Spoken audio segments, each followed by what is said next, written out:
টঙ্গীর ইজতেমায় মূলত সহি বয়ান হয় না, তারা মূলত তাবলিগি নিসাব থেকে বয়ান করেন, তারা মূলত ফাজালে আমল থেকে বয়ান করেন, যে বইগুলো অনেক বানোয়াট মিথ্যা কেচ্ছা কাহিনী দিয়ে ভরপুর। আপনারা এখানে এসেছেন কোরআন এবং সহিহ হাদিস থেকে আলোচনা শোনার জন্য।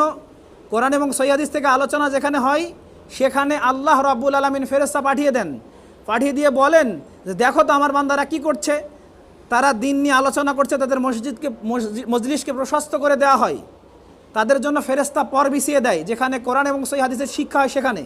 কিন্তু টঙ্গীর সেই তুরাগ নদীর পেশাক পায়খানার তীরে যেখানে বিভিন্ন দেশ থেকে বিভিন্ন বক্তারা আসেন, এসে তারা গাল গল্প করে যান।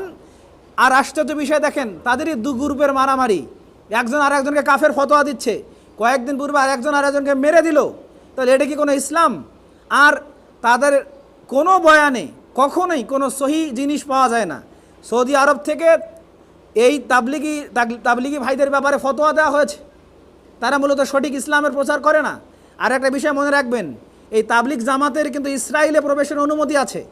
বাংলাদেশের দুটি ইসলামী দল, একটা তাবলিগ জামাত আর একটা হচ্ছে কাদিয়ানি আহমদিয়া জামাত, এই দুটা দলের হেডকোয়ার্টার হচ্ছে ইসরায়েলে। তো ইসরায়েল থেকে যদি হেডকোয়ার্টার কোনো দলের হয়, তাহলে এই দলটা কি আদৌ মানুষের ইসলামের কোনো উপকার করতে পারে?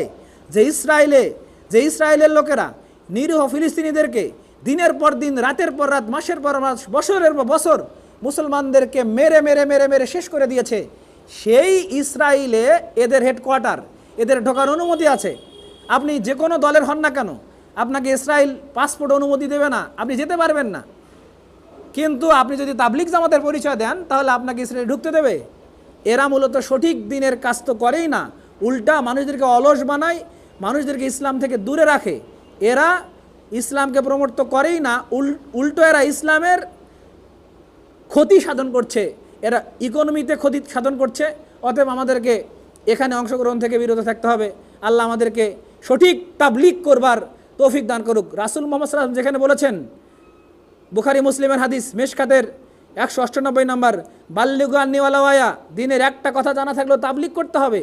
তাবলিগ আপনি আমরা সবাই তাবলিগ করব, কিন্তু ইলিয়াসি তাবলিগ, যে তাবলিগটা স্বপ্নে পাওয়া, যেখানে ইলিয়াসুর রহমান কান্দলবি যিনি স্বপ্নে পেয়েছেন, এই স্বপ্নে পাওয়া তাবলিগ কোনো দিনও প্রকৃত তাবলিগ নয়।